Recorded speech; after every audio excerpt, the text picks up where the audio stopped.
Hi, this is Christine from Tamar's Hope, and I wanted to come on and do a video, and I want to continue talking about this topic of sexual abuse in the church. And this is a topic that I am very passionate about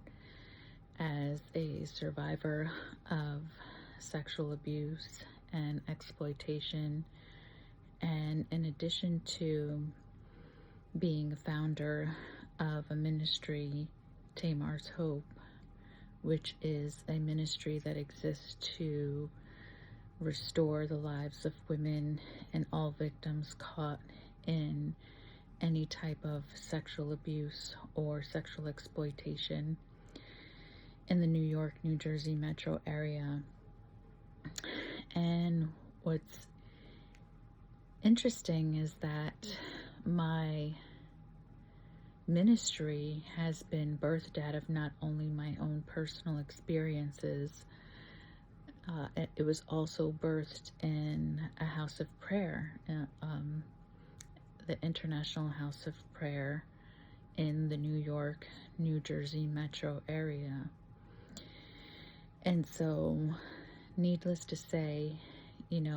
with this topic, in light of the recent sexual abuse scandal with Mike Bickle, with the founder of the International House of Prayer in Kansas City, I think it's so important to just continue to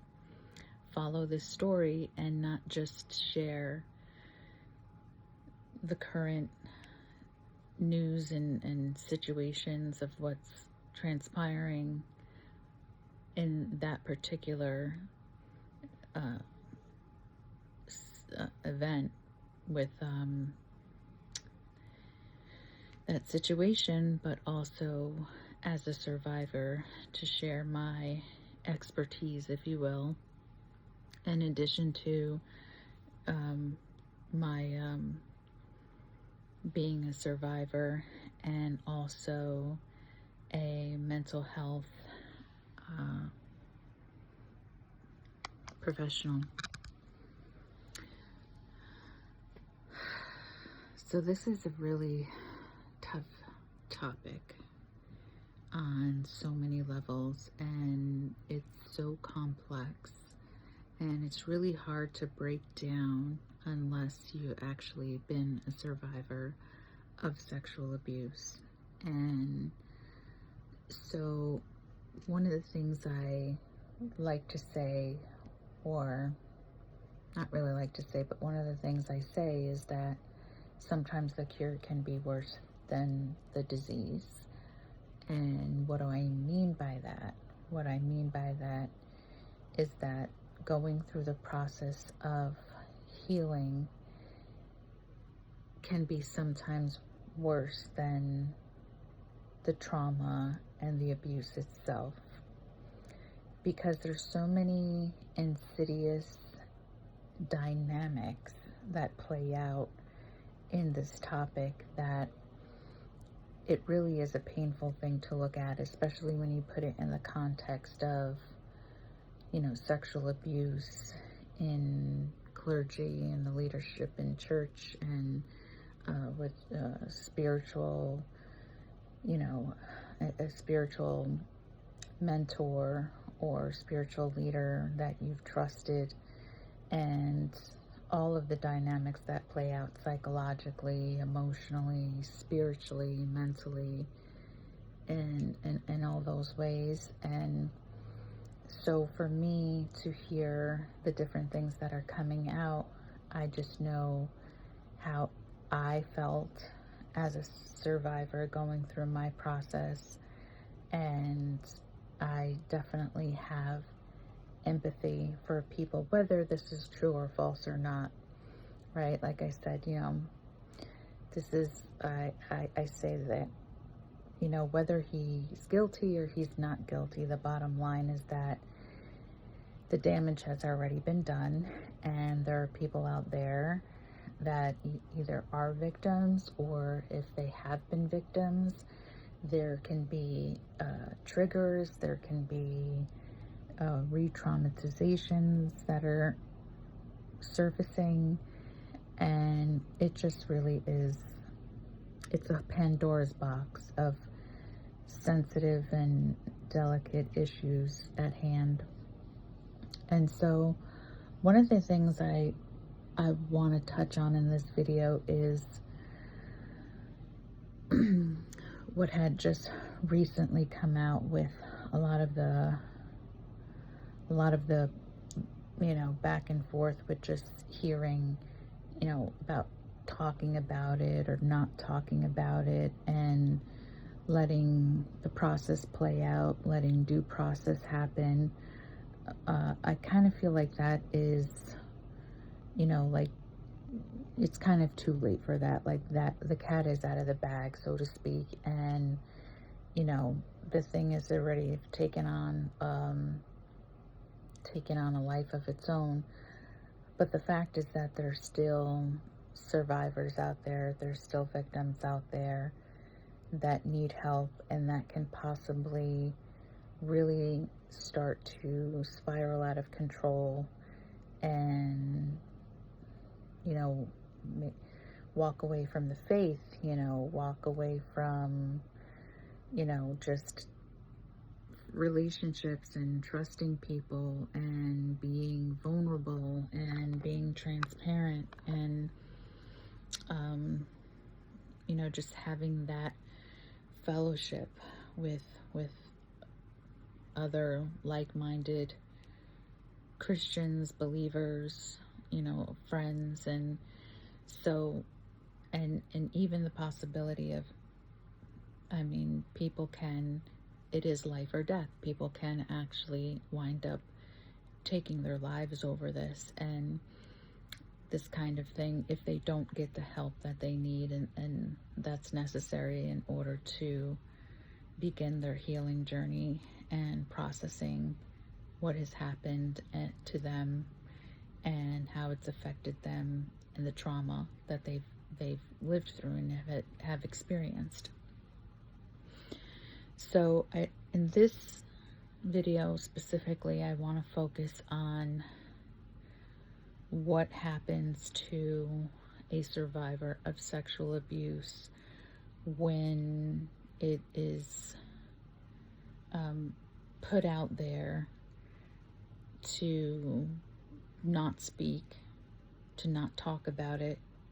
to not say anything, let the process play out. Once again, in this situation, I feel like we've already passed the point of no return,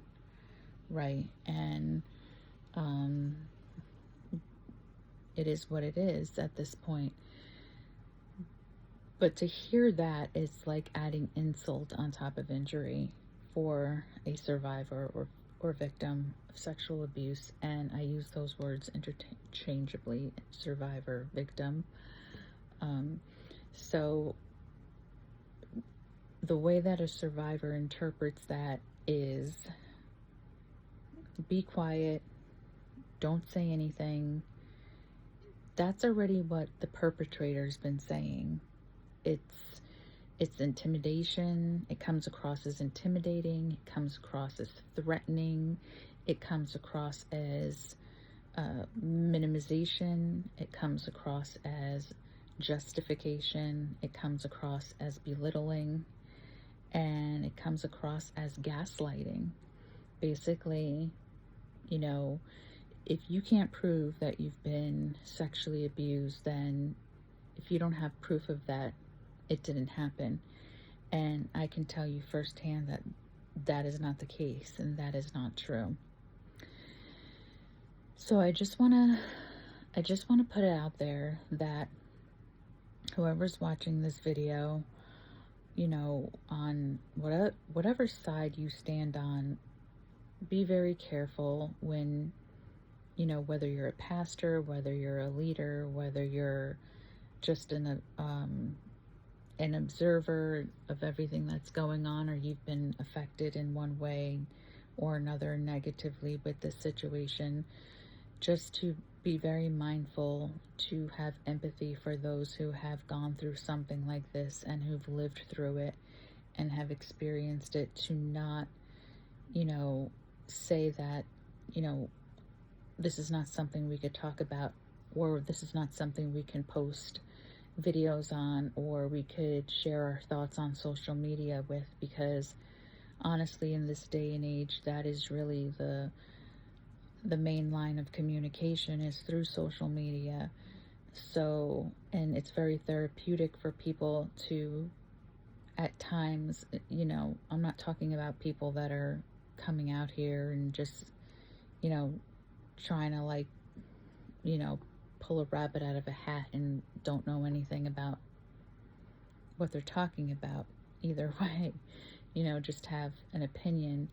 I'm speaking from firsthand experience, and I'm also speaking not only as a survivor, but as I mentioned, as a member of the International House of Prayer, who has had a ministry that has been birthed in the prayer room out of my own personal experiences for the past 13 years in the New York City metro area. I think it's very important to share my experience and just come on and say that, with this topic of not talking about it, that is really the breeding ground for victims to not come forward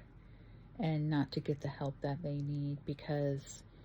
fear of being ridiculed, or fear of not being believed, or fear of being, just being gaslighted and saying, no, that's not what really happened to you. And, just making them feel like they're the ones to blame, which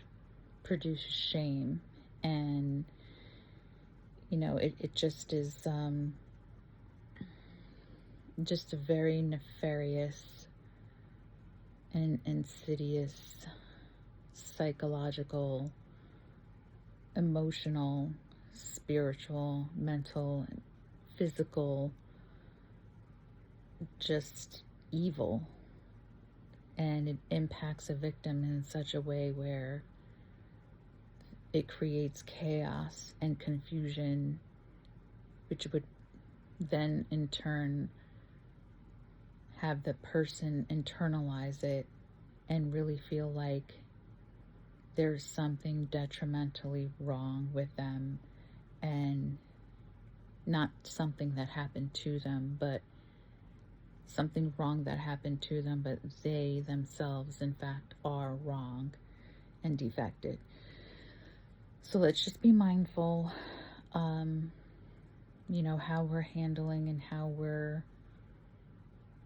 labeling these situations, and how we are just handling them in the light of the victim standpoint. And I'll share more on this topic as I feel led, but I just wanted to come on here and share how saying to a abuse victim to not say anything, or to not post anything, or to not, feel like they can have a safe space to share what has happened to them, it's really not the best practice in terms of handling